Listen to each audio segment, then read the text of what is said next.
on va peut-être commencer par te présenter. Tu t'appelles Pierre-Emmanuel Germain, c'est ça? Voilà, je m'appelle Pierre-Emmanuel Germain-Thiel, j'ai 40 ans depuis le 30 décembre de l'année dernière. À la base, j'ai fait des études de comptable, mais c'était pas du tout ma vocation. J'ai pris ça par défaut parce que j'étais un enfant en difficulté pour des tas de raisons. Et j'ai évolué comme j'ai pu dans la société pour essayer d'apprendre des choses sur le tas, passer des diplômes. Alors, principalement, j'ai fait de la comptabilité, mais quand je vois le mouvement des Gilets jaunes aujourd'hui, je ne peux que le rejoindre parce que j'ai été caissier, roller à Carrefour à mes débuts, j'ai été livreur, j'ai été facteur, j'ai eu 2 burn-out, j'ai fait beaucoup de choses dans ma vie et actuellement, j'ai passé un diplôme de coaching il y a 2 ans, donc un bac plus 4. J'ai monté mon entreprise pour aider justement les gens à faire des prises de conscience et à se développer dans leur vie. Et en parallèle, pour des raisons alimentaires, je suis responsable comptable d'une petite PME d'électricité. Et accessoirement conseiller municipal dans ma commune, qui est la plus petite du Rhône. Voilà. Qui est près de Lyon?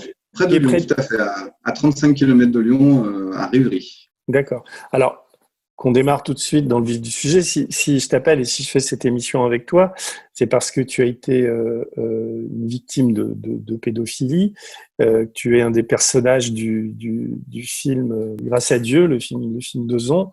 Et donc, tu as été une victime du père Prénat et indirectement une victime de Monseigneur Barbarin. Et tu m'as écrit sur Facebook, ils vont claquer des milliers d'euros pour la messe de départ de Barbarin le 28 juin. Quant aux 21 victimes dont je fais partie, ils repoussent, j'imagine, encore l'échéance. J'aimerais pouvoir t'expliquer avec précision ce problème grave. N'hésite pas à m'appeler. Encore merci pour ton attention et tout ce que tu fais. Enfin bref, merci pour le merci. Mais donc c'est pour ça que oui, j'ai envie de t'appeler parce que c'est une affaire. Évidemment, moi quand j'ai vu sortir la Parole libérée, l'association que vous avez formée, puis après j'ai vu que c'était très médiatisé, donc j'ai un peu décroché. Et là, je découvre.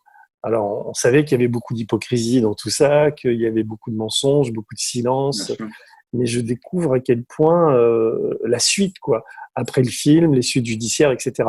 Donc, c'est tout ça dont je voudrais parler avec toi, mais qu'on puisse peut-être, avant enfin, la situation actuelle, je vais la faire très brièvement, mais on y arrivera, c'est que les victimes comme toi, par un strabisme judiciaire et aussi comment on appelle ça, la justice canonique de l'Église est aussi liée à ça. Vous n'arrivez pas, enfin pour certains d'entre vous, vous n'arrivez pas à vous faire dédommager malgré le statut de victime avéré que vous êtes. Mais avant, peut-être on peut revenir sur ton histoire personnelle par rapport à Prénat. Que tu fasses un point sur où sont les plaintes, où on est ce prêtre, où on est l'association, voilà, en sachant que beaucoup de gens sans doute ont vu le film. Donc ton personnage dans le film s'appelle Emmanuel, il est joué par Swan Arlo. C'est le personnage qui est sans doute le plus abîmé dans le film, en tout cas par cette histoire. Il a tout à fait, et puis il a pas mon nom complet justement parce qu'il est un mix de plusieurs personnes en fait. Et beaucoup de choses viennent de moi, mais Ozon a vraiment un peu rajouté des traits de caractère d'autres victimes de mon âge ou plus âgées qui font partie de cette affaire. Il est très touchant parce qu'on voit à quel point cette histoire l'a brisé, quoi, contrairement aux autres qui ont construit une vie de famille, même si parfois la vie de famille est peut-être factice ou un peu moins heureuse qu'elle n'y paraît. Mais toi, cette histoire t'a autant brisé que le personnage du film Ouais, tout à fait, ouais, tout à fait. Parce qu'en fait, déjà, bon, à comparer des autres, hein, mais je me compare entre guillemets. C'est-à-dire que j'avais un entourage familial très restreint, des parents divorcés, très jeunes, en 84, quand j'étais pas encore même arrivé à Lyon ni abusé. Donc déjà, ça, c'était compliqué. Donc du coup, j'ai vécu très longtemps seul avec ma mère et ma grand-mère. Du fait de ces abus, j'ai eu un refus d'autorité. Comme en plus j'avais cette particularité que je n'ai découvert qu'à 33 ans d'être ce qu'on appelle une personne haut potentiel, j'ai eu des difficultés scolaires, d'adaptation.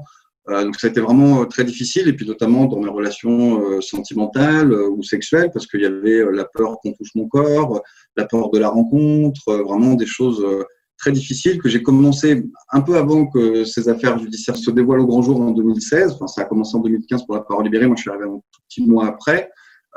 J'avais déjà commencé un travail sur moi avec ce diagnostic de haut potentiel, des séances de psychothérapie, et je commençais un petit peu à me reconstruire. Et puis là, paf, il y a le dernier chapitre de ma vie qui me manquait de libérer qui arrive et il y a eu tout un bouleversement qui s'est passé depuis 4 ans et demi. Alors, ça a été très salvateur d'un côté et de l'autre côté, je suis encore dedans avec ces affaires judiciaires. Donc, voilà. D'ailleurs, ça revient aussi dans le film au potentiel. À un moment, je crois que le personnage dit « je suis un zèbre ». Alors pareil, cette scène, elle est un peu romancée pour retracer la vraie scène. C'est-à-dire que moi, ma mère, alors ça c'est la vraie scène, ma mère découvre l'existence de cette association dans la presse locale. Elle m'appelle, je suis au travail, elle me dit « écoute, passe à la maison, il y a des courriers adressés à ton attention qui seront arrivés ». Donc je vais chez elle. Et à ce moment-là, je découvre que des gens de mon groupe de scouts parlent de ce prêtre dont j'avais oublié le nom. Pour nous, c'était le père Bernard. Donc, père Prénat, je ne savais même pas qu'il s'appelait Prénat. J'en avais jamais parlé avec ma mère. Et donc, à ce moment-là, je prends le mail, j'écris un mail et c'est Bertrand Virieux, donc Gilles dans le film, le médecin cardiologue, que je salue au passage, qui est vraiment une personne extraordinaire, l'un des 3 cofondateurs de La Parole Libérée, me rappelle et me donne le numéro de la police avec qui je prends rendez-vous.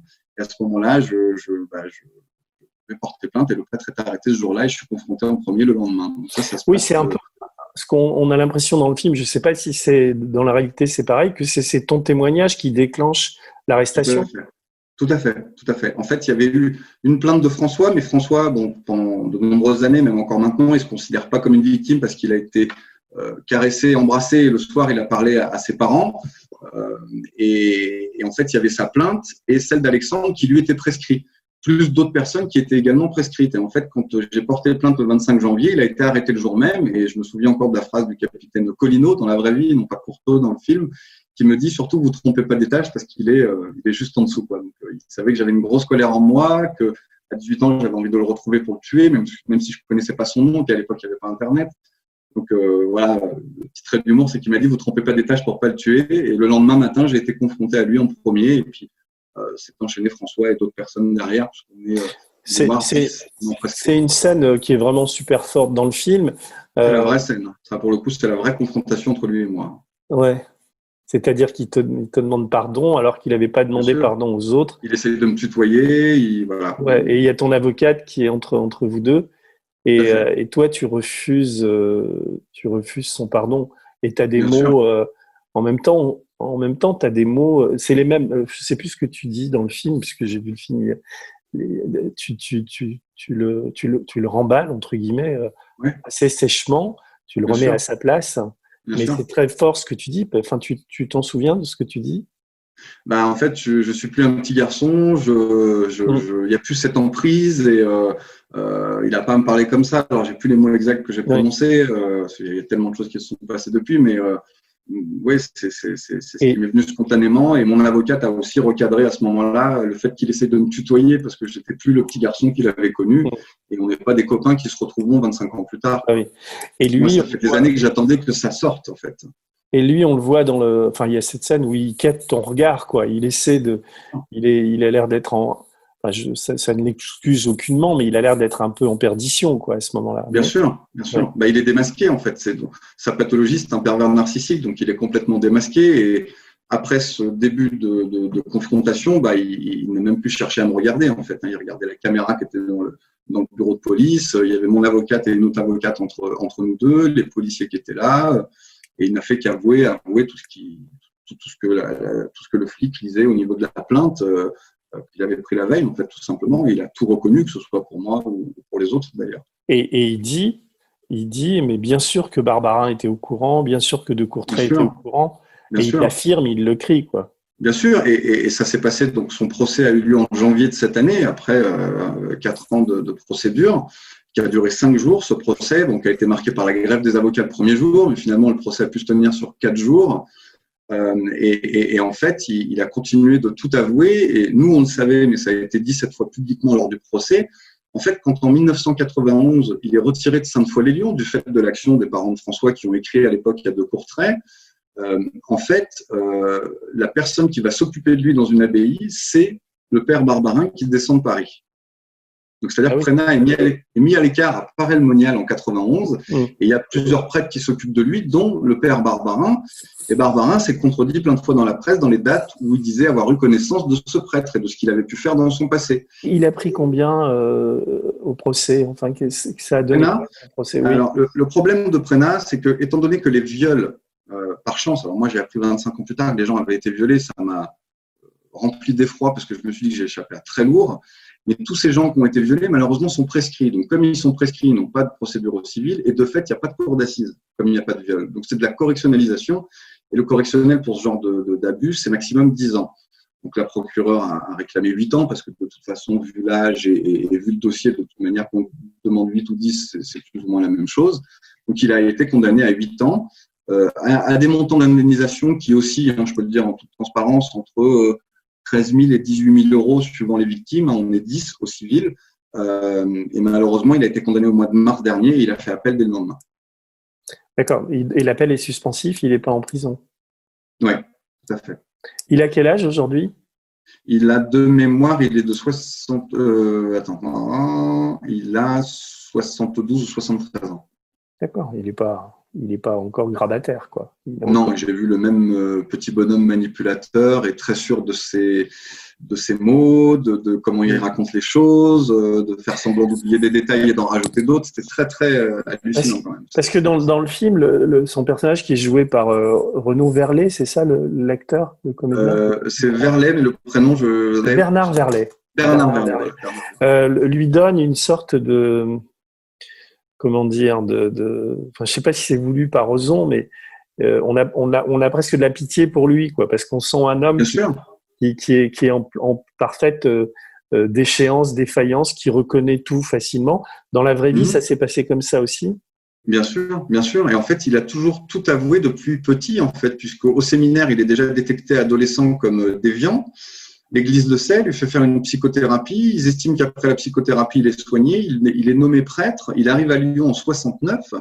Il est juste vicaire. D'ailleurs, il n'a jamais été le prêtre titulaire de la paroisse de Sainte-Foy-les-Lyons. Il n'en était que le vicaire. Mais c'est pas du tout le prêtre titulaire. Et en fait, il a mangé le prêtre sur place, c'est-à-dire qu'il lui a pris sa place. Au bout d'un an et demi, il demande à sa hiérarchie de l'époque, en 70, de créer un groupe de scouts.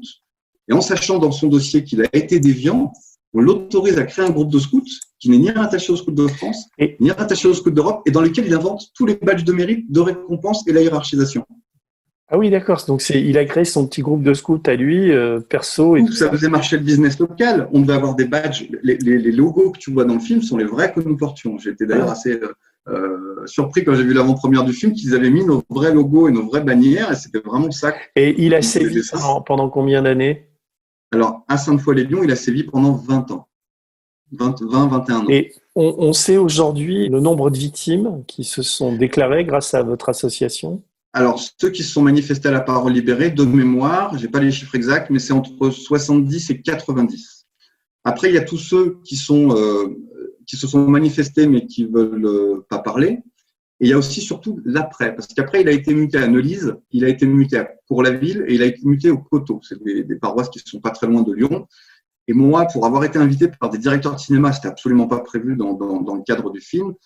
Comme j'étais inscrit dans un espace coworking à côté de chez moi, en tant que coach, le responsable de ce coworking a appelé le directeur de mon nom en disant « Écoute, tu diffuses ce film, j'ai un coach dans mon espace coworking, il est dans ce film, ce serait intéressant qu'il vienne faire un exposé qui réponde aux questions des gens à la suite de la diffusion du film. » Donc là, j'ai fait 3 débats à Mornan. Et là, j'ai déjà des gens qui me témoignent de choses de l'après 91, c'est-à-dire 2011 à Cours-la-Ville, par exemple.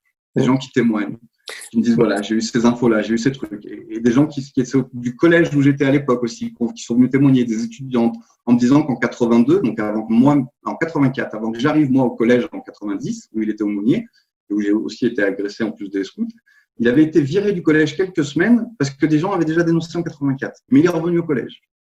Et ça, du coup, j'ai enchaîné tous les cinémas pendant 3 mois, jusqu'à Cours-la-Ville, où là, j'ai appris que le film, pour des raisons politiques, avait été boycotté. Ah bon? Je suis allé coincer un député qui était l'ancien maire de l'époque où Prenaille était. Je l'ai coincé, j'ai été jusqu'au conseil régional Rhône-Alpes. Le mec savait plus où se foutre. En plus, son assistant, pas de bol, avait ses frères et sœurs au groupe de scouts Saint-Luc comme moi. Donc, il a démarré l'entretien et ça, le député ne le savait pas en disant « Je peux que vous soutenir parce que mon frère et sœur étaient scouts avec vous ». Donc là, le député ne savait plus quoi faire. Et en fait, comment j'en suis arrivé à ce député, c'est qu'une dame de Cours-la-Ville que j'avais eue au téléphone m'avait avoué plein de choses. Et du jour au lendemain, ne m'avait plus rappelé parce qu'elle avait rencontré le prêtre de Cours-la-Ville actuel. Et en fait, ce monsieur, j'ai appris, après avoir rencontré ce député qui a sommé cette dame de me rappeler, que ce prêtre qui ne me connaît pas de Cours-la-Ville lui avait dissuadé de me rappeler. Et cette dame avait refusé, alors qu'elle gérait la culture et le cinéma de Cours-la-Ville, elle avait refusé de diffuser le film. Donc j'ai fait un forcing énorme jusqu'au maire actuel. pour que le film soit diffusé, qu'il y ait un débat qui ait lieu là-bas. Et il a été diffusé? Et le film a été diffusé, il y a eu un débat de 2 heures, il y a eu 300 personnes qui sont venues à Cour-la-Ville, c'est une ville de 4000 habitants. Mais où tout le monde se connaît, il y a d'ailleurs une dame qui avait témoigné en 2016 chez Bourdin, anonymement, en disant « Ma fille, il y a eu ça derrière le paravent avec le père Prénat. Le journaliste qui l'avait interviewé à l'époque m'avait donné même tous les détails. En fait, sa petite fille avait clairement dit à sa mère le soir que Prénat gardait des enfants très jeunes, beaucoup plus longtemps que d'autres, sur les genoux. Il avait un peu changé son mode de scénario puisqu'il n'y avait plus de scouts. Il s'appelle comment, ce courageux député qui a pas voulu te voir? Alors maintenant, il est redevenu maire de Cour-la-Ville. Il s'appelle Patrice Verchères.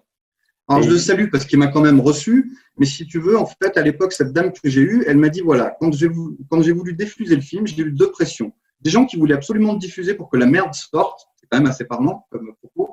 Et des gens qui voulaient absolument pas qu'il soit diffusé pour pas que la merde sorte.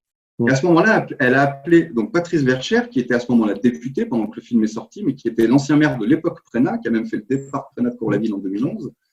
Et elle lui dit, écoute Patrice, qu'est-ce que je fais? J'ai des gens qui me mettent la pression, qu'est-ce que je fais avec ce film? Et lui, et c'est ce qu'elle m'a dit au téléphone à ce moment-là, écoute, Ginette, c'était Ginette, cette dame, si les gens veulent le voir, ils iront ailleurs, on ne va pas remuer la merde chez nous. Ouais, d'accord. Non, mais voilà. Ginette m'envoie un texto le lendemain en me disant, je vais voir le père Leroux, qui est le père actuel de Cour-la-Ville, et je vous rappelle, merci pour cet échange. Et elle m'avait dit plein de choses, comme quoi Prénat, il dénigrait les gens, il était très hautain, très autoritaire, beaucoup d'enfants venaient de plein de communes pour venir à Cour-la-Ville. Elle m'avait donné beaucoup de détails. Elle était persuadée qu'il avait fait des choses. Et le lendemain, quand elle m'envoie ce texto et qu'elle va voir ce prêtre, après, j'ai plus une nouvelle. Et comme elle m'avait parlé de Patrice Verchères, je me suis dit, bah, comme mon avocate est du même parti politique que Patrice Verchères, je vais lui demander son numéro de téléphone et je vais l'appeler. Et c'était quoi le parti? LR. D'accord. Le film a changé ta vie, toi, parce que il y a eu des documentaires, il y a eu des articles de presse, mais le passage à la fiction, ça. Parce que moi, j'avais lu des choses, mais quand tu vois le film, c'est très incarné. Je suis un peu passé par là, puisqu'il y a eu un film sur mon histoire. J'avais fait des documentaires. Et il y a quelque chose avec le cinéma, en tout cas ce cinéma-là. Et je trouve qu'Ozon réussit vraiment son challenge, quoi. Mais c'est très bien. Ouais, il a vraiment été très, très précis, très intuitif, même dans l'élaboration du film. Il y a des scènes qu'on voit où je lui ai même pas raconté sur moi. Il arrive à la sortir naturellement sans avoir eu les infos. C'est très fort et très puissant. D'ailleurs, je reviens à mais c'est bon. Ce que tu disais tout à l'heure, tu dis que le haut potentiel, en fait, c'est équivalent à surdoué ou c'est différent? Non, c'est surdoué, tout à fait. Alors, maintenant, on parle de philo-cognitif, complexe et laminaire. Enfin, j'ai beaucoup étudié les neurosciences pour un peu mieux comprendre le phénomène. Et donc, toi, tu le savais. J'aime pas le terme surdoué, je trouve ça péjoratif pour les autres, en fait. Voilà. Ouais. Non, mais d'accord, mais c'est pour comprendre. Et en fait, toi, ayant été cet enfant-là, avec un QI plus important que les autres, là, c'est des statistiques. Donc je ne suis pas le seul. François l'était aussi, puisque ça a été dit au procès, c'était l'enfant lumineux de la fratrie, c'était l'enfant qui sortait aussi du lot. Mais il n'a pas le même parcours, il avait des parents qui étaient là, des frères et sœurs, c'était pas le même contexte familial. D'accord. Et en fait, toi, tu vis avec ça pendant… T'as quel âge quand le truc sort? 30 ans? J'ai 36 ans, en fait. Il me restait 2 ans pour pouvoir porter plainte. D'accord, tu as 36 ans. Et je l'avais parlé pour la première fois de ma vie 6 mois avant à ma compagne, qui d'ailleurs était également au potentiel. On s'est rencontrés via un site. Ma neuropsychologue de l'époque m'avait dit d'essayer de rencontrer des gens comme moi. Donc, j'étais allé sur des pages Facebook où là, j'ai vu aussi plein de choses un peu bizarres, mais j'ai rencontré des gens un peu comme moi pour essayer de mieux appréhender cette particularité. Et j'avais rencontré donc une personne au potentiel qui, au bout d'une semaine de relation, me raconte les viols qu'elle a eu enfant. Et ça m'a fait un tel choc à ce moment-là, parce que je me croyais encore le seul, même dans le monde, j'ai envie de dire, je ne pensais pas que d'autres gens que ce prêtre pouvaient abuser d'enfance. Pour moi, c'était un peu impensable, quoi. Je ne pensais plus à ça. Ça m'a tellement marqué que je lui ai raconté mon histoire. Et à ce moment-là, ni elle ni moi, on savait que je pouvais encore porter plainte. Je ne connaissais pas le nom de famille de mon agresseur. Pour moi, c'était le père Bernard. Donc, comment aller retrouver le père Bernard? Des pères Bernard, il y en a plein. Et puis, je ne pensais pas que je pouvais encore porter plainte. Et puis, je me suis dit, de toute façon, je suis seul. Qui c'est qui va me croire? 25 ans après, qui va me croire en racontant ça? On va me dire que j'ai fabule, que j'invente, que je veux me faire de l'argent ou je ne sais quoi d'autre. C'est-à-dire que quand tu étais… ça s'est passé, tu avais de quel âge à quel âge? Ça s'est passé de septembre 88, donc j'avais un peu plus de 8 ans, jusqu'à février-mars 91, quand les parents de François ont fait le courrier à l'archevêque de l'époque de Courtrai et que le père Prénat a été mis de côté. Ma mère, elle n'était pas issue du milieu catho bourgeois lyonnais, parce que beaucoup de gens très connus venaient dans ce scout, même de l'ouest lyonnais. elle n'est pas dans ce milieu-là. Et en fait, quand elle a questionné les gens, puisque du jour au lendemain, le prêtre est parti, donc plus de messe, plus rien, plus de scout, les gens, ils disaient que soit, d'un côté, on faisait une cabale à ce prêtre parce que les gens ne l'aimaient pas, étaient jaloux, soit c'est normal, au bout de 20 ans, qu'un prêtre change de paroisse. Et comme le petit garçon ne parlait pas, ben, ça s'est arrêté. Mais moi, j'ai juste dit à ma mère, il m'a pris dans les bras, il m'a embrassé, et ça l'a pas percuté. Parce qu'en fait, c'est ce qu'il faisait à la sortie de la messe. Il est très malin.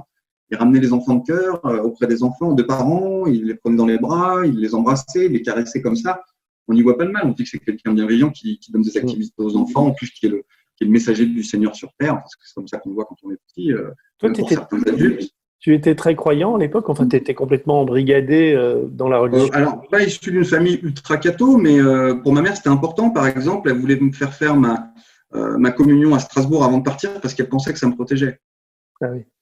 Et donc on abuse de toi, enfin, il abuse de toi sexuellement entre 8 et 11 ans à une fréquence assez régulière ou c'est pratiquement toutes les semaines, en fait. Au début, j'arrivais pas à me souvenir de tout parce que c'est pas que j'ai eu une amnésie traumatique, mais il y a des choses où j'avais zappé. Je savais que j'avais été victime, mais après, j'avais oublié tous les détails, les lieux, etc. Et en fait, tout est revenu. C'est-à-dire qu'il y a eu le scoutisme, il y a eu le catéchisme, il y a eu l'aumônerie au collège aussi. Alors, l'aumônerie au collège, il a voulu nier au tribunal de m'avoir abusé dans la sacristie juste avant le collège. Mais le collège, c'est qu'en fait, une dame qui était également au scout et responsable d'éducation au collège, il savait quels enfants étaient au scout et au collège en même temps. Donc, il faisait chercher des enfants en classe au collège, donc en l'occurrence moi et d'autres, pour être enfant de chœur à la messe de la chapelle la semaine au collège. Et je me suis fait abuser plusieurs fois. C'était moins souvent qu'au scout, mais ça m'est arrivé plusieurs fois au collège de me faire abuser à la sacristie. Et donc comment dire, il avait excuse-moi d'utiliser des termes qui sont peut-être mal choisis, mais il avait un gros appétit, ce monsieur, parce que si toi, il abusait de toi toutes les semaines, il abusait aussi d'autres petits garçons. Bien sûr, c'était tous les jours. Pour moi, c'était tous les jours. Il était en contact avec des enfants presque tous les jours. Donc, pour certains, il y avait pénétration, il y a viol avéré, mais prescrit. J'ai lu les témoignages. Le viol, c'est pénétration. Viol, c'est la définition exacte, c'est vraiment tout ce qui est pénétration. C'est buccal, anal ou vaginal, si c'est des femmes. Ouais. Embrasser aussi, rouler une pelle, c'est une pénétration aussi. Voilà. C'est considéré comme viol. Bien sûr. Moi, j'ai eu un réflexe, c'est de fermer ma bouche au moment où il a voulu me rouler une pelle. C'est-à-dire qu'il m'embrassait sur les lèvres, mais j'ai fermé la bouche à ce moment-là. Et je pense que compte tenu de son intelligence, il s'est dit, lui, faut pas que j'aille plus loin parce qu'il risque peut-être de parler. Mais lui, les choses qu'il faisait, excuse-moi d'être trivial, mais c'est pour qu'on comprenne aussi. Il se masturbait sur toi, c'est un peu ça ce qui est. Alors, j'ai pas de souvenir de lui. Parce que dans le film, on dit caresser. Il se frottait, enfin. Oui, alors ça, il se frottait, il nous prenait sur les genoux, il mettait la main dans le short, il caressait, il nous masturbait. Hein. Moi, il me masturbait de manière circulaire. Donc, en plus de ça, j'ai pas peur de l'expliquer pour que les gens comprennent bien. Quand on est dans cette construction-là, et puis à cette époque, dans les débuts des années 80, enfin fin des années 80, début des années 90, on n'a pas d'internet, on n'a pas la télé, on parle encore moins de sexualité à 11 ans. Et lui, il me masturbait en faisant des mouvements circulaires. Et en fait, c'est vrai que moi, au tout début de mon adolescence, j'ai continué à me masturber de cette manière-là, puisque mes parents étaient divorcés, je voyais très peu mon père, je parlais absolument pas de ça. Et puis, bon, la relation avec mon père est très compliquée aussi. C'est quelqu'un qui ne s'occupe pas vraiment de ses enfants dans l'éducation. Ça m'a causé une déformation du sexe de m'être masturbé comme ça au début de ma sexualité. J'en ai eu honte. Enfin voilà, c'est tout un parcours en fait. Et donc quand on est si jeune que ça, à la limite, comme ça arrive d'une manière aussi fréquente, on trouve ça presque normal ou il y avait Alors, je ne sais pas si c'est du fait en tant qu'HP d'avoir des ressentis, des intuitions. Je sentais des choses pas claires, mais c'était impossible de mettre des mots là-dessus. Et le problème, c'est qu'il y avait l'emprise du chef scout très autoritaire, militaire vraiment, qui avait créé toute cette hiérarchie, les différents niveaux de badge, de mérite. Tu parles de Prénat, là, le chef scout. De Prénat, bien sûr. Et puis le côté religieux, parce que quand on a cet âge-là, on vous dit que Dieu est omniscient, omnipotent, qu'il est partout et que, grosso modo, parler contre un prêtre ou faire quelque chose contre un prêtre, on va aller en enfer, quoi. Et puis on va pas nous croire. En plus. Et comme Dieu est partout, quand il voit que Dieu voit son représentant sur terre masturber un enfant, l'enfant doit penser que c'est bien. C'est ça l'idée ? C'est ça, quelque part. Ouais. C'est vraiment, je pense que c'est ce qui doit faire qu'on a ce blocage qui fait qu'on peut pas parler. Mais je pense, avec le recul, en repensant un peu aux attitudes que j'avais et ce qui pouvait être dit, je pense qu'il y avait vraiment cette emprise en fait de se dire c'est l'autorité, c'est vraiment quelqu'un contre qui on peut pas parler et même si on avait des ressentis, parce que le corps ressent les choses, des ressentis mauvais, on n'avait aucun moyen de l'exprimer en fait. Et ça, c'est le cas pas que pour moi, mais pour d'autres enfants. Hein. Après, je connais pas tous les cas de chacun. Certains ont peut-être pu parler. Ça s'est même avéré que certains ont parlé que les parents n'ont rien dit, hein, et même avant que moi j'arrive au school. C'est ça. Ouais. Et donc déjà en 82, en 75. Donc tu traînes ça comme un nuage sombre dans ta tête pendant. Voilà. Et le nuage s'assombrit, dans le film, on voit que ton personnage fait des crises d'épilepsie, c'est ça Oui, alors ça, c'est pas moi, c'est Anthony, qui a le même âge que moi. Lui, il a eu des crises de spasmophilie toute sa vie. Ça lui a empêché d'avoir une scolarité et une vie vraiment normale. Enfin, on a tous eu des difficultés, mais lui, c'était à s'en jeter contre les murs à l'école, à la maison, avoir des difficultés de sommeil. Donc ça, c'est quelque chose qu'il a greffé sur mon personnage, mais ça appartient à Anthony. Ouais. Et toi, moi, c'était plutôt une estime de moi, un manque de confiance, les difficultés sexuelles. Voilà, j'ai eu très peur. Et des fois, voilà, c'est pas pour être prétentieux, mais j'étais plutôt beau garçon entre 16 et 20 ans. J'avais entre guillemets du succès, mais j'étais incapable d'assumer. Je partais des fois en courant quand les filles voulaient passer à l'acte, par exemple. Et beaucoup n'ont pas compris, et elles ont compris quand elles m'ont vu dans la presse 25 ans plus tard. J'ai des ex qui sont venus m'écrire en me disant « Je comprends pourquoi tu es parti. Moi, ça m'a fait énormément souffrir que tu partes parce que j'étais amoureuse de toi. J'en avais bien conscience, mais moi, j'étais incapable d'exprimer ça. Et surtout, je m'expliquais même pas que ces problèmes étaient liés à ces abus, en fait. Je me maîtrisais pas, en fait. Tout simplement, je maîtrisais ni mon psyché, ni mon corps par rapport à ça. Et en fait, ces actes pédophiles contre toi t'ont empêché d'avoir une vie amoureuse, enfin, d'être amoureux de quelqu'un ou d'avoir des relations stables ou de. J'ai été amoureux une fois au lycée. Malheureusement, en plus, la personne est tombée enceinte. Moi, elle avait 17 ans, moi 18. On est resté 1 an et demi ensemble. Elle était marocaine. Par chance, j'ai eu des infos de gens qui la connaissaient. Elle a eu des enfants plus tard dans sa vie. Dieu merci pour elle. Mais c'est la première personne dans qui je suis tombé amoureux. Et après, ça a été très difficile d'avoir une relation amoureuse avec quelqu'un d'autre. J'ai même passé des années à pas vouloir avoir de relation parce que j'avais honte de mon corps. Je me sentais, entre guillemets, impuissant. Et il a fallu plusieurs années pour un peu débrider tout ça. Et notamment, mon ex-compagne qui avait été victime d'abus sexuels m'a permis vraiment de finir un peu libérer tout ça, on va dire, au niveau sexuel. Je la remercierai jamais assez, et paix à son âme aujourd'hui parce qu'elle est décédée. Elle a eu un 2e cancer du sein, elle a préféré mettre fin à ses jours, mais elle m'a montré que les abus sexuels étaient vraiment extrêmement ravageurs sur les enfants. C'est quelque chose qui l'a vraiment détruite. Et il n'y a que vers 35-36 ans que j'ai commencé à être un peu plus confiant par rapport, on va dire, à ma sexualité. Mais aujourd'hui, à 40 ans, je n'ai pas rencontré quelqu'un. Bon, je suis obligé de jongler entre plein de métiers et je ne suis pas encore stabilisé, quoi. J'espère. Non, mais fonder une famille, on verra. Ouais. Non, enfin. Merci de te confier comme ça, mais je voulais pas aller jusque-là. Mais je pense que c'est important pour que les gens comprennent. C'est pas par rapport à ma personne, parce que ça arrive à plein de gens, hein, et pas que dans l'église d'ailleurs. Je sais pourquoi je te demande tout ça, c'est parce que je veux en arriver à la question de fond. Enfin, la raison pour laquelle tu m'as écrit, c'est l'idée du préjudice, quoi. C'est-à-dire qu'à un moment donné, tu es victime de cet homme, mais tu es aussi victime d'un système de silence. Et, en même temps, enfin, j'allais dire la petite bonne nouvelle, c'est que la police, la justice ont fonctionné.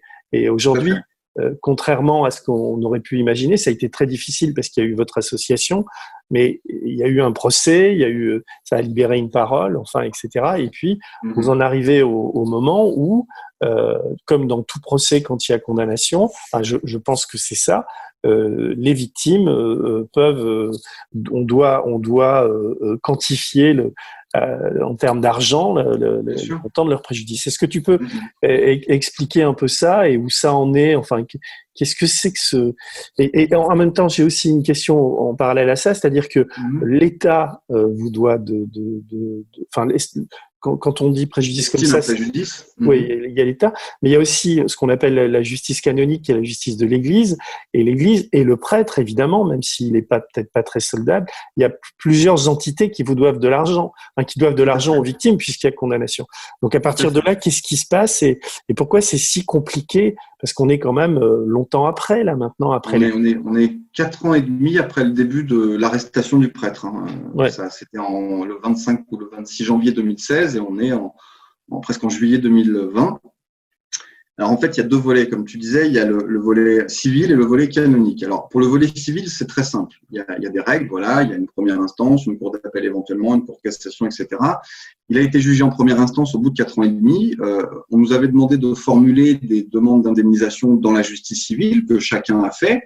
Elles étaient toutes sensiblement équivalentes et puis on s'est basé sur des chiffres qui avaient pu déjà être faits dans d'autres affaires. Enfin, c'est très difficile de chiffrer un préjudice parce que si par exemple on compare avec les victimes de pédophilie de prêtres aux États-Unis, des gens qui ont touché des dizaines de millions de dollars par personne. On n'est pas du tout dans cette tranche-là en Europe, en tout cas en France. Donc là, pour la justice civile, il a été estimé des réparations entre 13 000 et à peu près 20 000 euros, grosso modo. Ça a été établi dans le jugement. Vous aviez tous pris des avocats différents ou l'association a pris un seul avocat? Non, l'association, elle n'est pas reconnaissante d'utilité publique parce qu'elle n'a pas 5 ans d'existence, donc elle ne peut pas se porter partie civile, elle ne peut pas défendre en son nom propre des victimes, donc chacun a son avocat. En même temps, le fait d'avoir une multitude d'avocats, ça permet d'avoir un peu plus de force de frappe, on va dire, voilà, pour argumenter les choses. Et puis chaque cas est vraiment différent, on n'a pas tous le même parcours. Mais du coup, on était à peu près équivalents sur les demandes d'indemnisation parce que c'était. Elles ont été obtenues au civil, ces demandes, le tribunal. Alors, elles ont été notifiées au mois de mars dernier, puisqu'il a été condamné au mois de mars dernier à 8 ans de prison ferme et à ces montants d'indemnisation. Sauf que vu que le lendemain il a fait appel, eh ben tout est suspendu. Donc, il y a une notification avec des montants d'indemnisation civile qui sont actés, mais qui, pour l'instant, ne pourront pas être payés dans le sens où il fait appel et qui nous dit qu'il n'ira pas en cour de cassation, voire en cour européenne des droits de l'homme pour échapper à la prison. Et la cassation est suspensive aussi des droits. Oui, tout à fait. Il me semble. À vérifier, mais il me semble aussi. Oui, tout à fait. Et donc ça, c'est le volet civil. Mais là, j'ai envie de dire, les choses sont carrées. La justice civile, elle est bornée. Il y a telle procédure. C'est pas le juge au début des 4 jours du procès au correctionnel en première instance qui va dire attendez, hop, je change la règle et puis on va faire comme ça plutôt que comme ça, etc. Que dans le procès canon, c'est exactement ce qui s'est passé. C'est-à-dire que le procès canon, il a commencé en avril 2016, donc 3 mois après le procès, enfin 3 mois après le début de l'enquête judiciaire au civil. Et donc là, on est reçu par un juge qui est au tribunal ecclésiastique de Lyon. Donc là, j'apprends aussi qu'il y a un tribunal ecclésiastique dans l'Église avec ce qu'on appelle un droit canonique. Et en fait, on nous donne l'accès à une justice canonique. Donc, on est reçu une première fois. Comme on est reçu que à titre de personnes non prescrites, c'est-à-dire ceux qui sont au civil aussi, ils nous font une petite com. Voilà, après, ce serait très long détaillé, je pourrais en faire pendant 3 heures sur toute cette histoire. Le jour de Noël 2016, le cardinal Barbarin dit « Ah, c'est bon, j'ai demandé au pape la levée de prescription, du coup, maintenant, on va pouvoir recevoir toutes les victimes, y compris les prescrites, dans ce procès canon. » Sauf qu'on fait cet effet de com, mais derrière, on nous informe de rien. C'est-à-dire que souvent, on a appris les choses dans la presse parce que l'Église disait les choses de manière très ciblée, un peu comme on fait en politique actuellement depuis longtemps. Et donc, à ce moment-là, je fais un peu de naïf, et puis bon, j'ai toujours été transparent dans le noyau dur de la parole libérée, dans lequel j'ai toujours été jusqu'à novembre 2019, où on échangeait par mail entre Gilles, le cardiologue, François, Alexandre, nos compagnes, etc., une vingtaine de personnes. Et j'ai dit, voilà, suite à la levée de prescription, je vais rappeler le juge qui nous a auditionné en avril 2016 pour savoir ce qu'il en est du fait de cette levée de prescription, où en est ce procès. Comme par hasard, le juge il me répond et me dit, vous faites bien d'appeler, justement, le cardinal Barbarin a nommé 3 juges, je vais vous mettre en relation avec le juge qui va auditionner à nouveau les victimes, et puis voilà. Donc, en février 2017, je me fais réauditionner par un autre juge qui lui est nommé par le cardinal Barbarin. Très froid, l'entretien est extrêmement froid, c'est un juge qui vient d'Aix-en-Provence, je vais le citer, il s'appelle Luc-Marie Lalanne. L'entretien est très froid, et puis il vérifie tout ce que j'ai dit lors de ma première audition 1 an avant avec l'autre. On sent qu'on n'est pas très en confiance, on ne nous fait pas trop confiance.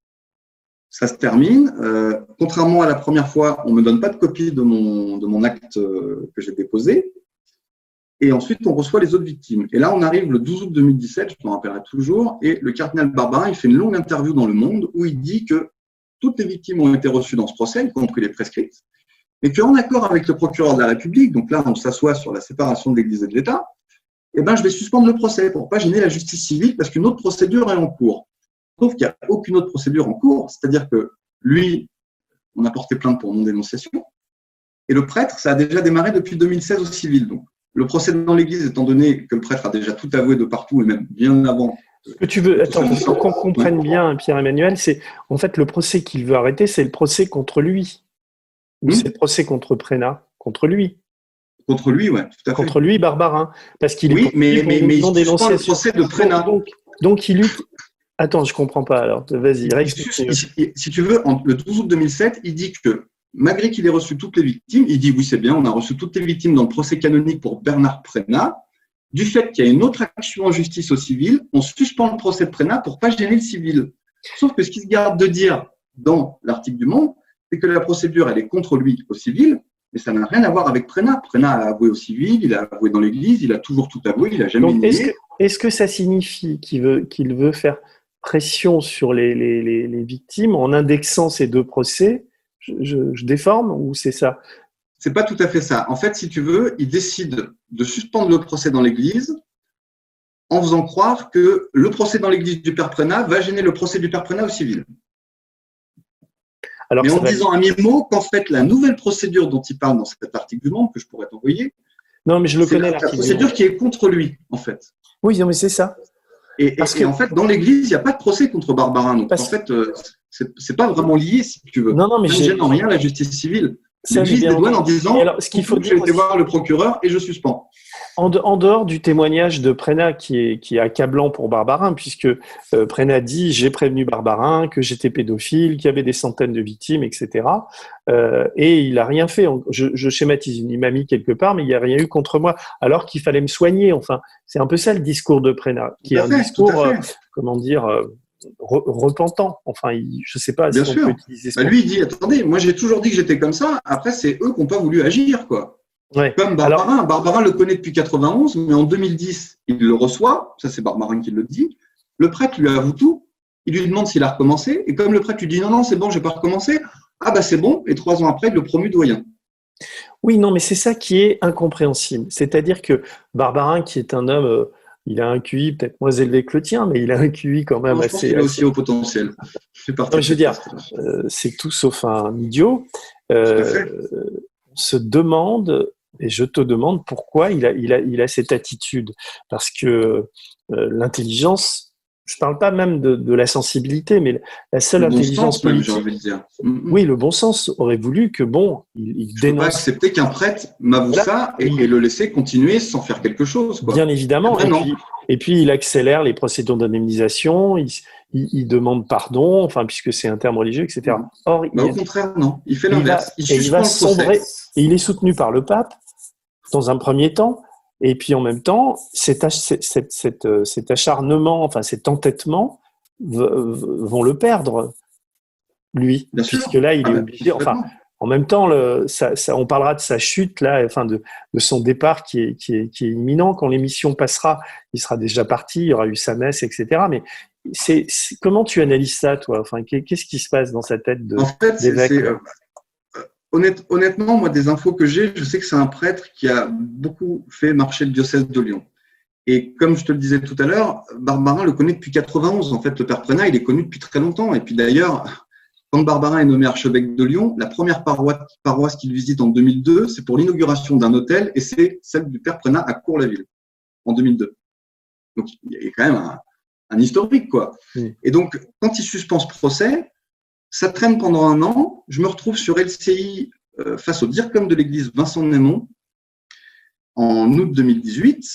On reparle du procès canon et là, Vincent Némon me soutient. Mais Pierre-Emmanuel, de toute façon, quand il y a un procès au civil et qu'il y a un procès pareil dans l'église suspend toujours, c'est comme ça.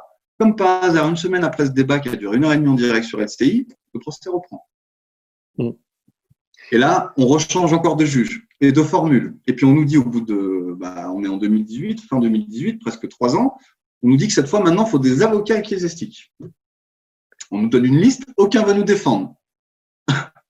Ah oui. Donc, le juge, on lui dit, vous êtes combien Vous êtes combien on est 21.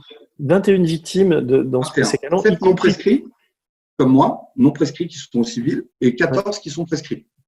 D'accord. Parmi eux, des victimes de viol ou que de victimes de viol et d'agression sexuelle. Ouais. Et un père de famille aussi, qui n'a pas été victime d'abus, mais qui s'est porté partie civile dans ce procès dans l'église. Ah, ok.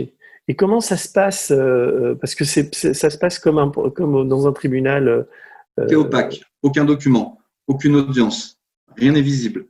Donc là, on est en août 2018. Donc le Luc-Marie Lalanne qui m'a auditionné en deuxième en février 2017, il nous écrit un courrier recommandé à tous en disant voilà, suite au changement de procès qui maintenant est pénal et plus administratif, enfin bon, c'est de la broderie, je suis plus juge. Ce sera Bruno Goncalves qui, lui, était aussi nommé par Barbarin dans la première partie de procès, mais n'était pas celui qui nous auditionnait.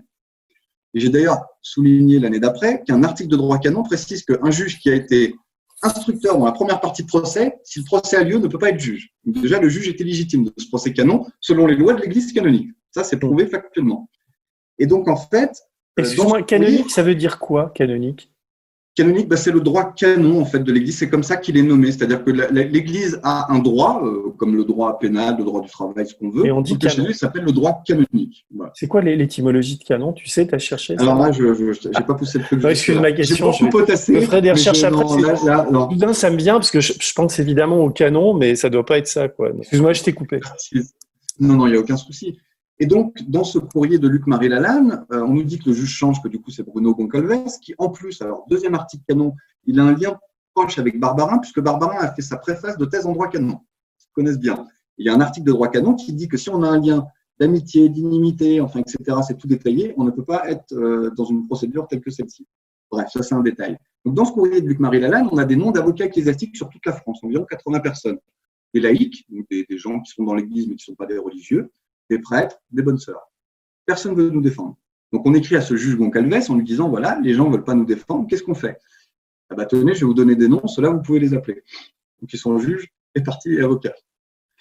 Donc, on en choisit pour, on va dire, les coincer, je n'ai pas peur d'employer ces mots, pour voir un peu comment les choses marchent, puisque c'est une opacité totale, on n'a pas de documents, on ne sait pas comment Prénat est auditionné, on peut accéder à rien, il n'y a pas de procès comme au civil avec une audience où les gens peuvent venir. Je peux intervenir, je te posais une question. Oui, bien sûr. L'enjeu du procès, parce qu'à ce moment-là, quand le procès démarre, il est encore ecclésiastique, enfin, quel est son statut dans l'Église, Prénat ? Il est encore prêtre, plus en fonction, mais prêtre. Donc l'enjeu du procès est double, c'est le virer de la prêtrise et puis… Ce qu'on appelle le renvoyer à l'état laïque. Voilà, le renvoyer à l'état laïque. Et l'enjeu, c'est aussi de déterminer un montant financier pour vous ou pas.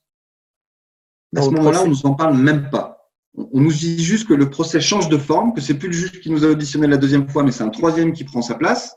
On nous donne 5 noms d'avocats ecclésiastiques, du coup, on a pris les 5. Ça fait 5 personnes différentes. Comme ça, on peut voir différentes façons de faire. Et là, on se refait questionner par ces avocats-là. Moi, je me fais même inviter par cette bonne sœur qui est bien brave, mais on sent qu'elle est complètement vérolée, qu'on lui met une pression de malade. On lui demande de me demander des documents qu'on m'a jamais demandé avant durant cette procédure, de demander des témoignages, des écrits, des attestations sur l'honneur. Et ensuite, elle me demande, comme à d'autres, de chiffrer le préjudice. Ce que j'essaye de faire comme les autres, en me basant sur des jugements canoniques qui ont eu lieu, par exemple, en Suisse, où la fourchette d'indemnisation varie entre 15 000 et 80 000 euros, grosso modo, ce qui reste toujours très loin des standards qui ont été faits aux États-Unis ou même au Chili récemment. Ce pas des sommes extraordinaires. Donc, on chiffre tout ça. On nous donne des deadlines jusqu'à avril 2019 pour donner tout notre dossier complet pour tout le monde. Et à aucun moment de cette procédure, on nous dit il y a des gens prescrits, des gens pas prescrits. Ceux qui ne sont pas prescrits, qui sont au civil, vous êtes au civil, donc vous ne pouvez pas avoir quelque chose de l'Église. Enfin, on ne nous dit jamais rien. On nous demande de chiffrer, nous aussi, moi compris, le préjudice. Okay. Au mois de juillet 2019, il est renvoyé à l'état laïque. Oui. Et à ce moment-là, on nous informe uniquement par mail, sans aucun papier officiel ni rien. On nous dit en même temps, vous avez encore jusqu'au 30 septembre pour ceux qui n'ont pas fini leur dossier. Donc, les dossiers étaient déjà censés être finis le 30 avril 2019, mais on laisse encore du temps jusqu'en septembre. Et en septembre, à la fin septembre, le même juge Goncalves nous dit, bon, tous vos dossiers sont complets, mais maintenant, pour l'indemnisation, on va demander à la conférence des évêques de France, qui se réunit en novembre prochain, 2019, de valider un montant. Donc, arrive la conférence des évêques de France. En grande pompe, il nous annonce, on va réfléchir à une indemnisation, et ça s'arrête là. Ils refont une com. Ce qu'il faut dire, Pierre-Emmanuel, ouais. Ce qu'il faut dire, c'est que grâce à vous et au combat que vous avez mené, le discours de l'Église à l'égard du pape déjà, mais de l'Église aussi à l'égard de la pédophilie, c'est durci. L'Église en parle un peu plus, peut-être pas suffisamment selon toi. Ils n'ont pas eu le choix du fait de la médiatisation. Ça avait été déjà amorcé au moment de la création de la parole libérée avant que je n'arrive. Et c'est vrai que moi, en ayant travaillé chez Euronews, je me suis dit, ce serait important que Euronews prenne le sujet parce que c'est visible sur beaucoup de pays en Europe et ça peut encore faire plus prendre conscience aux gens des choses. Et je pense que ce qui les a obligés à changer de discours et à essayer d'avancer, c'est cette médiatisation. Sinon, ça n'aurait. Non, mais ce que je veux dire par là, c'est que c'est pareil, c'est incompréhensible parce ils ont tout intérêt dans la mesure où ils veulent publiquement montrer qu'ils luttent contre la pédophilie. Pour un monde honorable, qui luttent contre ça, qui veulent que les choses qui demandent pardon et qui vous fassent le chèque demandé et puis on passe à autre chose. Et bien pourtant, c'est pas ce qui va se passer.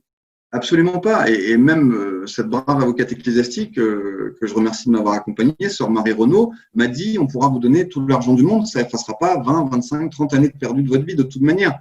Les sommes qui sont réclamées sont ridicules, compte tenu en plus de la richesse, on va dire, de l'Église. C'est quelque chose de ridicule. Et en fait, ils n'ont jamais voulu à aucun moment tout de suite faire les efforts, tout de suite clarifier les choses, tout de suite juger les choses pour que on n'en parle plus, parce qu'en plus, ça fait du mal à l'Église, ça fait du mal à l'image de l'Église, aux fidèles qui vont à la messe le dimanche, etc. Et donc, du coup, là, on a reçu un recommandé cette année en nous disant, pour 14 d'entre nous, voilà le montant qu'on estime vous donner, qui varie suivant les courriers qui ont été envoyés, de ce qu'on m'a rapporté, entre 13 000 et 17 000 euros, ce qui est à peu près l'équivalent du civil, c'est à peu près les mêmes ordres de somme. Par contre, pour moi et les 6 autres qui sont encore au civil et qui sont dans cette procédure canonique, on nous dit dans ce courrier, il faut attendre la fin du civil. Tout en nous disant, alors je t'ai envoyé le lien de France 3 où on voit le remplaçant de Barbarin qui annonce ça sans problème, en disant on n'est pas coupable et les gens qui sont au civil, de toute façon, ils n'auront rien. Donc on nous dit dans ce courrier qu'il faut attendre la fin du civil, mais en fait, on nous dit quand même officiellement à la télé qu'on n'aura rien. Parce que ça veut dire qu'ils ont décidé que dans la mesure où il y avait des gens qui allaient être indemnisés par l'État, ils n'avaient pas à être indemnisés en plus par l'Église. Exactement. C'est ça leur calcul. Voilà, mais c'est quelque chose qu'on apprend après toutes les procédures. Après nous avoir demandé, même à nous qui étions au civil, où ils savent qu'on est au civil, ils savent que le prêtre a avoué, il va être condamné, qu'on va avoir forcément une indemnisation parce que c'est la loi qui est comme ça.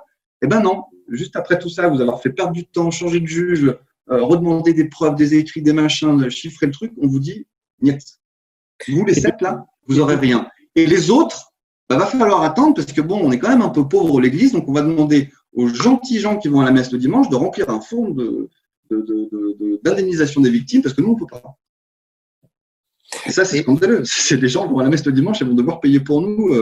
Et comment vous êtes intervenu auprès du Vatican? Vous avez essayé. On a donné des courriers en main propre au Vatican. On a même porté plainte contre le numéro 2 du Vatican qui lui avait envoyé un mail à Barbarin en 2015 en lui disant cette affaire, faut tranquille. Ouais. Et lui, on nous a apposé une immunité diplomatique pour pas qu'il vienne répondre de la justice en France. Oui, j'avais vu ça. Mais comment dire, il ne s'est plus rien passé depuis novembre 2019? Alors, en novembre 2019, il y a eu la cour d'appel de Barbarin, où d'ailleurs, en off, le premier juge ecclésiastique qui m'a auditionné en avril 2016 est venu me voir en me disant « Oui, votre avocate a fait un super travail, votre dossier il est bien complet, mais vous savez, comme vous êtes non prescrit, il faut attendre la fin du civil, parce que bon, si vous avez de l'argent de l'État, l'Église ne va pas vous en donner. » Sur ce, je lui réponds « Écoutez, l'abus spirituel qui m'a détourné d'une croyance, d'une foi, probablement de gens qui auraient peut-être pu m'aider dans ma construction personnelle, ce n'est pas l'État français qui va le réparer. C'est l'Église, parce qu'il y a eu un abus spirituel et pas que pour moi. » Mais ça, c'est quelque chose qu'on m'a dit en off et on apprend beaucoup plus tard officiellement que nous. Barbarin, lui, il est condamné en appel ou il n'est pas condamné? Non, alors, j'ai très résumé le procès Barbarin. J'étais le seul, et Ozon l'a repris dans un article, j'étais le seul à être sûr, à la fin des 5 jours de procès en janvier 2019, qu'il serait condamné en première instance. Le petit clin d'œil de la juge au 5e jour du procès était suffisamment parlant avec tout ce qui avait pu être dit dans les débats avant, parce que dans les faits, il est coupable. Dans les faits, je parle bien les faits, tout ce qui a été énuméré, les dates, etc. Le seul souci, c'est que la loi française, quand on est au courant de quelqu'un qui a été victime d'abus sexuels, on a 3 ans pour dénoncer. Et comme Barbarin, en 2016, au début de l'affaire, il a dit « Ouais, j'étais au courant en 2014 », et qu'ensuite il s'est ravisé, il a dit 2010, ensuite il a dit 2007. Finalement, on se rend compte que c'était 2002 et même 91 qui connaissait le père Prenat. La prescription des 3 ans pour dénoncer, elle a volé en éclats, donc il ne peut pas être condamné. C'est pour ça qu'en cour d'appel, il a été relaxé sur le droit, mais en première instance, il a été condamné sur les faits. Et j'étais le seul persuadé qu'on allait gagner. Tout le monde disait c'est pas possible. Parce que tu es allé un peu vite là. Il y a 3 ans de prescription, mais voilà. Tu veux dire que lui, il a reconnu qu'il savait que le prêtre était pédophile. En quelle année? Au début, en 2016, quand l'affaire a éclaté, il a dit « je suis au courant depuis 2014 ». Là, je pense que ses avocats lui ont dû lui dire « écoute, 2014, on est en 2016, ça fait 2 ans, t'es grillé ». Donc, il a donné d'autres dates. Et donc, la justice n'a pas tenu compte de cette première déclaration? Non. Non, parce qu'en plus, il y a des éléments qui attestent qu'effectivement, et c'est lui-même qui l'a dit, en 2010, il reçoit le prêtre qui lui avoue tout. On est 6 ans avant, donc là, la prescription a sauté. Et après cette réunion, le prêtre lui ayant dit qu'il avait pu abuser d'enfants, qu'il avait pu recommencer, il l'a promu doyen. Mais ce que j'arrive pas très bien à comprendre, c'est que même si c'est 2014 ou 2016, en fait, dans la mesure où le prêtre dit qu'il était au courant, il y a une non-dénonciation de crime. Et cette prescription… Tout à fait, mais en fait, il y a vraiment la date. La date, elle est hyper importante. C'est après les faits. Après la commission des faits, il faut qu'il ne se passe pas plus de 3 ans. Non, c'est au moment où lui a connaissance des faits. C'est par exemple, je vais te donner un exemple. Je sais que tu as abusé de quelqu'un. À la date où je le sais, on va dire que c'est aujourd'hui, j'ai 3 ans pour te dénoncer. Au-delà de ces 3 ans, c'est prescrit. D'accord. Donc, comme lui, il a donné des dates qui étaient beaucoup plus anciennes que 2014, qui était la première date dite, et la prescription, qui est la loi, et c'est pour ça qu'il a été relaxé, la loi dit que c'est 3 ans, donc il ne peut pas être condamné. Donc là, Barbarin n'est plus évêque, il est quoi aujourd'hui? Apparemment, il va être aumônier dans le diocèse de Rennes. Voilà, c'est ce que j'ai lu. Et donc, il y a une grande messe le 28 juin où il va dire au revoir. Une grande messe qui est faite avec que certaines personnalités de la région lyonnaise. Qui, par exemple, le soutient toujours? Collomb?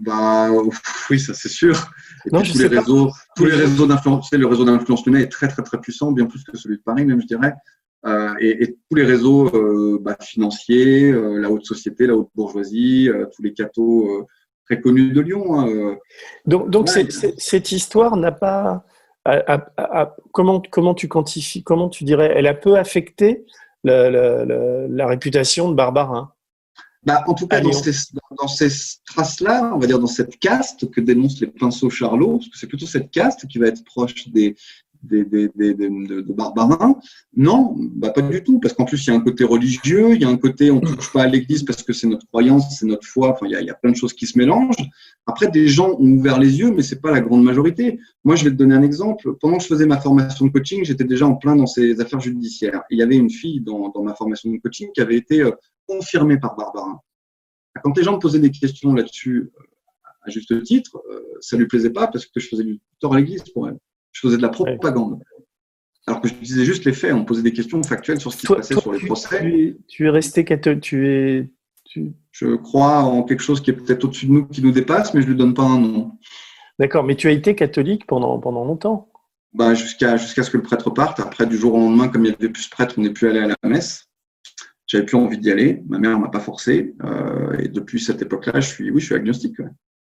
Mais oui, d'accord. Mais parce que dans le film, à un moment donné, le personnage qui est joué par Denis Ménochet, il dit qu'il veut c'est une procédure religieuse pour s'enlever la religion catholique.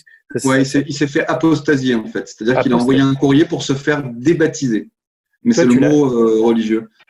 Je compte le faire une fois que tout sera fini, ouais, tout à fait. Ouais. D'accord.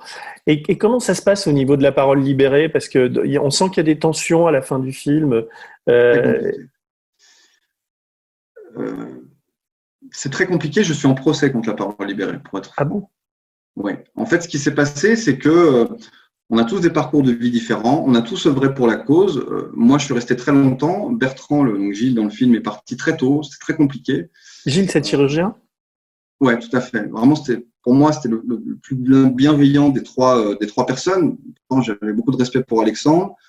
François, je l'ai admiré pour beaucoup de choses. Maintenant, il y a eu beaucoup de maltraitance verbale. Je ne vais pas rentrer dans les détails. Beaucoup de victimes mises de côté, des mensonges dits sur certaines victimes, des victimes d'autres affaires maltraitées verbalement par François, censurées sur Facebook. Enfin bon, je ne vais pas rentrer dans les détails. Et ce qui s'est passé, c'est que moi, qui étais toujours depuis le début dans la boucle mail, j'ai vu trop de choses passer. Des fois, j'ai pété des plombs parce que je voyais des choses qui n'étaient pas cool. Et en novembre 2019, l'un des plus anciens de la parole libérée, qui est Fabrice, qui a créé le site internet gratuitement, qui est un ancien scout mais pas victime, il apprend qu'ils ont changé de site internet en enlevant un peu tout l'historique de ce qui avait pu être fait avant et en réécrivant, on va dire, un peu l'histoire, parce qu'il faut pas oublier qu'Alexandre est un actuaire, un banquier d'affaires, et que le mot la parole libérée, c'est très marketé, c'est mon opinion. Je reviendrai sur le pourquoi du procès après de la parole libérée. Et donc, quand je vois que Fabrice se fait complètement invectiver par François, c'est la goutte d'eau qui fait déborder le vase avec tous les gens qui se sont fait couper des têtes avant, depuis, on va dire, l'été 2016, fin 2016. Moi, je n'avais pas le choix de rester là-dedans parce que je suis pieds et poings liés dans les procédures comme tout le monde. Bertrand, lui, le cardiologue, il est prescrit, donc il pouvait partir, si j'ai envie de dire.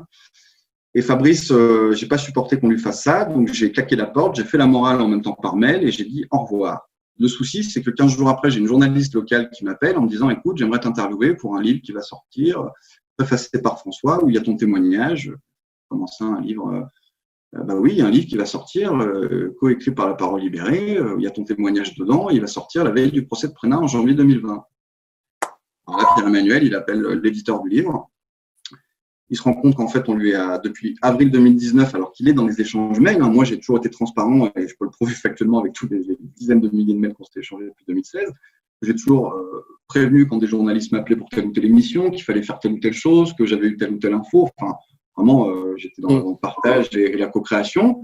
Et donc, à ce moment-là, j'apprends, en appelant l'éditeur, que depuis avril 2019, ce livre est en préparation, sans qu'en fait les victimes soient informées. C'est quel éditeur? Temps présent, le nom de la maison d'édition. Ouais, je sais pas ce que le procès aura lieu le 27 juillet prochain. Mais le livre est sorti? Non, on a fait une action en référé immédiatement. En fait, ce qui s'est passé, c'est que moi, l'éditeur, je lui ai dit, écoutez, avec ce que vous me racontez, vous allez m'envoyer les mails que François vous a fait, ainsi que son avocate en avril 2019, pour voir comment on vous a dit de prendre nos témoignages, comme ça, parce qu'on m'a pas demandé l'autorisation, j'ai rien signé. Mais c'était les témoignages qui étaient sur le site. Ouais, bien sûr. Et en fait, François a simplement répondu d'un email en disant oui, ça demande un petit job de validation, mais vous pouvez prendre des témoignages, etc., etc. Et en fait, il n'a jamais demandé à personne. Il y a même dans ce livre des témoignages d'autres personnes, d'autres affaires. Il y a, je crois, une vingtaine de témoignages. Et en fait, l'éditeur m'apprend que le livre, il est, il est envoyé à 160 journalistes en prélecture, dont cette journaliste qui m'a appelé pour m'informer qu'il y avait un livre et qu'il voulait m'interviewer au courant. Qu'en plus, il est prévu d'être sorti la veille du procès de Prénat, donc ça aura fait beaucoup de pub, et qu'il y a un contrat entre lui, La Parole Libérée, etc. C'est complètement hallucinant. Donc, je lui ai dit, écoutez-moi bien, vous allez m'envoyer tous ces éléments-là, parce que moi, on ne m'a jamais demandé mon autorisation de faire ça. Pour le film, on m'a demandé de rencontrer Ozon. Pour aller aux médias, on m'a envoyé des mails, on m'a demandé de venir. Les choses sont carrées, les choses sont bornées. Là, on fait les choses dans mon dos, c'est juste pas acceptable. Je ne compte pas vivre dans ça toute ma vie non plus. Donc, qu'on sorte un livre dans mon dos, c'est un peu moyen quand même. Et puis, dans toutes les victimes. Et donc, l'éditeur m'envoie tout ça. Et moi, je me pointe à l'Assemblée Générale de La Parole Libérée le 13 décembre. Et puis, je balance tout à François, bien sûr. Je se retrouve un peu con. François, excuse-moi, dans le film, c'est le personnage qui est joué par qui? C'est le deuxième. C'est Denis Ménochet. D'accord. C'est le président de La Parole Libérée. Il a mon âge. Il est de février 79. Moi, je suis de décembre 79. Et donc, je balance tout pendant la réunion. Des gens m'ont soutenu pendant cette réunion. Lui était dans le déni. Il a essayé de me faire passer un peu pour un taré. Ça n'a pas marché. Enfin bon, je te passe tellement de détails. Et donc, suite à ça, j'ai engagé une action en justice parce que c'est inacceptable qu'on utilise des témoignages sans demander l'autorisation aux gens pour publier un livre à la veille d'un procès qui nous concerne tous, sans qu'on soit au courant. Enfin, cette journaliste ne m'appelle pas au mois de décembre. Moi, je me retrouve la veille du procès de mon agresseur avec peut-être 10, 15, 20 journalistes qui m'appellent pour me parler et du procès et d'un livre que je ne connais pas. C'est juste pas possible. Donc, du coup, qu'est-ce qui s'est passé? Alors, c'est assez fou, c'est que ça s'est enchaîné en décembre 2019. Le 30 décembre 2019, j'ai fêté mes 40 ans au tribunal pour le livre, où personne n'est venu. Ils ont reporté l'échéance au mois de janvier, le temps d'essayer de trouver un truc avec l'éditeur. Entre-temps, l'éditeur fait un communiqué en disant « je retire le livre ». Donc, on retourne une deuxième fois en janvier au tribunal. À ce moment-là, on arrive, il n'y a personne au tribunal et le juge nous dit « ah bah oui, mais l'avocate de La Parole Libérée est venue en nous disant que vous alliez retirer les plaintes et que l'éditeur avait fait un communiqué pour retirer le livre ». Mais non, on ne retire pas nos plaintes. Enfin, il y a des choses de fait qu'on ne peut pas laisser passer, donc hors de question. Le procès est à nouveau reporté. Entre-temps, eux, ils font des attestations sur l'honneur. C'est un peu triste parce que là, il n'y avait pas moyen de… C'est très triste. Et moi, ce qui m'attriste le plus, c'est le comportement.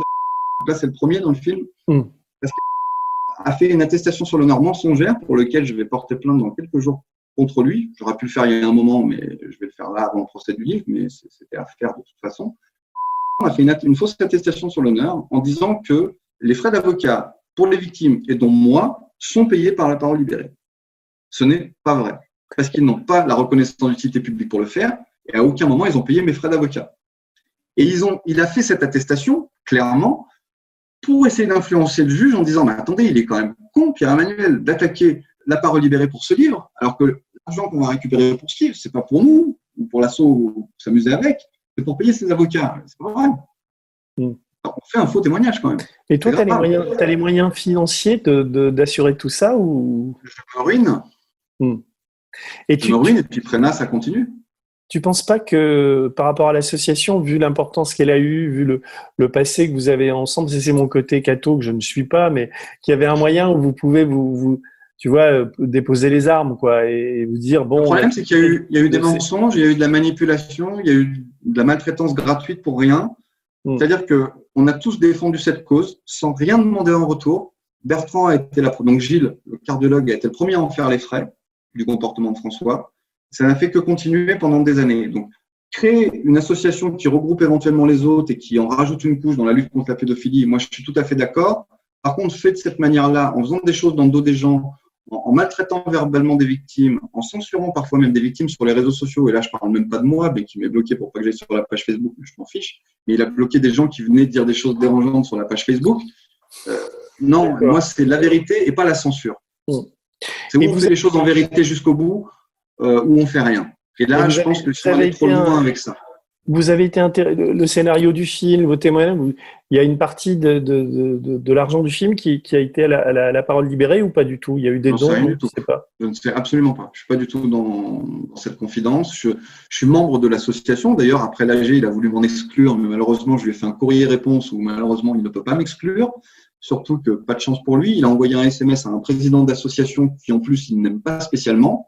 Alors, va savoir pourquoi il a écrit à ce président d'association au sortir de l'AG pour se plaindre pendant 6 pages de SMS, et la personne nous les a envoyés, les SMS, en disant que Pierre-Emmanuel est complètement fou, c'est une membre de notre autorité. Je pensais pas, en t'appelant, je pensais pas que c'était dans cet état, c'est une pétaudière, là. C'est triste parce que… Ouais, complètement. Et heureusement, je suis soutenu par d'autres victimes. Alors, il y a plein de victimes qui sont dans ce livre, qui veulent pas se prendre la tête, et je les comprends parce que c'est toxique et anxiogène. Déjà, l'affaire judiciaire Prénat, c'est chiant. Mais alors, en plus, se battre contre des victimes parce qu'il y a des choses qui se sont faites de manière pas cool et dans le dos des autres, c'est chiant aussi. Mais je suis soutenu par des personnes comme Bertrand et d'autres qui sont dans ces affaires parce qu'on est dans notre droit et parce que eux aussi ont subi parfois les foudres de François. François, il avait beau être enfant lumineux quand il était enfant, faut pas qu'il laisse son ego prédominer maintenant, et c'est malheureusement ce qu'il fait en nous rejetant à nous la faute d'un ego soi-disant surdimensionné. Moi, je suis une victime en manque de notoriété qui veut semer le chaos selon ses propos qu'il écrit et qu'il disait à un président d'association. C'est quand même assez grave. Ça, je lui ai répondu dans un recommandé, il n'a pas pu me répondre à ça, c'est irrépondable. En fait, toi, dans ta vie personnelle, le fait d'abord d'avoir libéré ta parole, d'avoir mené ce combat-là, qui est le film et tout, où tu en es par rapport à ça, parce qu'on a l'impression que c'est encore très présent dans ta vie, tu n'as pas évacué complètement et tu es dans une bataille permanente, quoi. Je sais pas. En fait, la bataille permanente, elle est liée surtout parce que il y a encore des procédures judiciaires en cours, donc ça te laisse toujours dans un petit coin de la tête toutes ces affaires quelque part. Après, il y a quand même la colère qui s'est vachement apaisée. Ça a permis notamment pour ma mère qui, quand elle a lu ma plainte au mois de janvier au sortir du commissariat, elle a complètement revu son référentiel vis-à-vis de son fils. Et j'ai aujourd'hui, depuis 4 ans, la vraie relation que j'ai toujours rêvé d'avoir avec ma mère. Ça n'a pas amélioré la relation avec mon père qui, lui, a eu les propos qu'on voit dans le film. C'est-à-dire que de toute façon, dans la vie, on a tous nos problèmes. C'est la vie, c'est comme ça. Et moi, j'en ai, je t'en parle pas. Donc, les tiens, on s'en fout. Mon demi-frère, c'est un peu pareil. On n'a pas la même mère. Il est un peu plus âgé que moi. Mais, voilà. Donc, lui, il m'a carrément dit, de toute façon, tu étais l'enfant prodige, l'enfant préféré. Tout était pour toi. Oui, quand on voit le film, d'ailleurs, c'est assez intéressant, mais pas que pour toi, mais on a l'impression que dans les vies de couple ou dans les vies familiales, cette affaire a tout explosé, quoi. Enfin, t'as tout. Bien sûr. Il y en a qui ont divorcé. Il y en a qui sont partis en burn-out. Il y en a par exemple un, quand il a ça qui s'est révélé, il a enchaîné un divorce, un burn-out. Il y a eu un suicide aussi à l'époque, qui a l'air d'être lié à l'histoire. À l'époque, oui, il y a eu des suicides. Oui, bien sûr. Moi, j'ai même des gens, quand je suis allé à Sainte-Foy-les-Lyons, j'ai fait 2 débats à Sainte-Foy-les-Lyons. Après la sortie du film, suite à cet enchaînement de directeurs de cinéma qui se sont passés le mot de m'inviter, j'étais le seul à faire ça et c'était pas du tout prévu pendant 3 mois. À Sainte-Foy, j'ai des mamans qui sont venues me voir en me disant merci pour ce que vous faites. Et moi, je vais vous témoigner que mon fils, il est mort. Moi, je ne saurais jamais pourquoi. D'autres savent qu'il est mort et qu'ils sont morts à cause de ça. Enfin, il y a des gens qui. Parce que je suis allé sur le site et j'ai pas tellement trouvé ça, mais j'avais l'impression que la parole. Non, mais je sais, j'ai trouvé assez J'ai trouvé qu'il était Maintenant, c'est le marketing, la parole libérée. Ouais, c'est assez joliment fait, mais assez aseptisé. Et je me dis, enfin, ce que j'aurais trouvé intéressant pour un site comme ça, vu la notoriété qui a été acquise, c'est de continuer le combat partout ailleurs.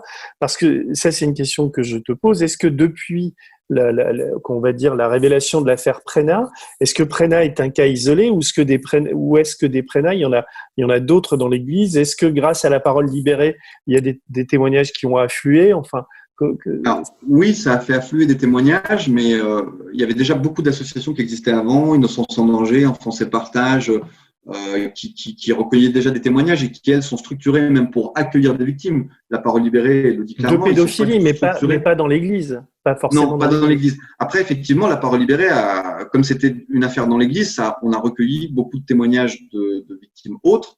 Et le téléphone, il n'a existé que pendant 1 an. C'est d'ailleurs ma mère, à un moment donné, qui le prend pour soulager parce qu'il tournait à tour de rôle et les gens appelaient matin et soir. Et depuis, il n'y a plus de numéro d'appel à la parole libérée. Si on appelle la parole libérée, c'est le numéro de portable de François Deveau. D'ailleurs appris par le biais de victimes qui n'ont rien à voir avec l'Église que des fois, François, alors qu'il n'est pas du tout psychologue, qu'il n'en a pas du tout les compétences, il recevait des victimes dans son bureau. C'est pas très professionnel, mais ils n'ont pas de structure pour recevoir les victimes. En fait, eux, parce que Alexandre, qui est un actuaire, donc c'est quelqu'un qui est dans l'anticipation, il a bien compris au bout de quelques mois que le nom de la parole libérée, c'est quand même quelque chose de très marketing, très parlant en fait, la parole libérée. Enfin, il n'y a pas de business derrière quand même. Disons qu'en fait, il y a eu une demande de levée de fonds sur Internet où la première étape, c'était 35 000 €. C'était le projet de François de lever 35 000 €, ce qui a été fait pour embaucher quelqu'un qui ensuite allait chercher d'autres subventions pour ensuite créer des centres, mais là, on compte en millions d'euros, hein, des centres qui allaient gérer des accueils de victimes, etc., etc. Mais il y avait un but pour François Deveau de basculer dans un salariat. J'ai même des mails de lui 2016, 2017. Si demain on me donne 3 000 € pour faire ça, je le fais. Mais ça ne fonctionne pas, ça. Ça, c'était le projet. Cette levée de fonds qui a été faite via, je crois pas que ce soit Hello Asso, non, KissKissBankBank. Mais ça a été d'ailleurs abondé par soit François, soit Alexandre à la fin parce qu'il n'y avait pas le quorum. Il fallait lever 35 000 €. Ces 35 000 €, ils étaient pour une personne salariée sur 1 an qui allait chercher encore plus d'argent pour créer le premier centre dans une région et après en créer dans chaque région de France. Mais c'est pas idiot comme projet, si ça marche. C'est pas idiot comme projet, mais ça a été complètement arrêté. Bon. Ils ont refait le site sans en informer personne, bien sûr, en supprimant beaucoup d'historiques. Hein, tu as bien fait d'en plus. Donc là, il va y avoir une messe le 28. Demain. C'est demain, oui. Tu vas y aller matin. Je me suis beaucoup posé la question. Le problème, c'est qu'il va y avoir un service de sécurité. C'est verrouillé à l'entrée parce que c'est que sur invitation. Et de toute manière, même si j'arrive avec une pancarte, je vais avoir des cathos qui vont me dire « Ah, encore un fou, encore un délateur », parce qu'on nous a quand même traité d'officier Stasi pendant toute cette affaire. Qu'est-ce que si tu l'avais en face de toi, Barbarin, c'est comment son prénom? Bernard, non? Philippe Barbarin. Philippe Barbarin. Philippe, tu me permettras de t'appeler comme cela?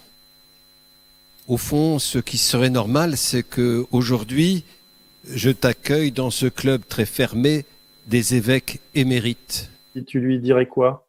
Je lui dirais qu'il est malhonnête et que plutôt que de faire traîner comme il a fait traîner, il aurait mieux fait de montrer patte blanche, sans dire de se repentir lui, de montrer que l'Église voulait vraiment aller au-devant des victimes, comme ce qu'on fait à la messe le dimanche, prononcer de la bienveillance et faire la morale aux gens, et d'agir vraiment vite et de pas faire des pirouettes cacahuètes comme ça a été le cas dans ce procès canonique à coup de communication dans la presse où on informe les victimes par voie de presse, qui est quand même scandaleux, dans un procès ecclésiastique qui est complètement opaque où on n'a aucun papier officiel presque de ces condamnations, quoi, qui est quand même c'est quand même sidérant, qui laisse en plus le prêtre alors qu'il n'a pas fait appel dans l'Église. Ils s'indignent même pas qu'il fasse appel au civil. Ils savent que les victimes se ruinent dans les procédures au civil, mais ça les choque pas.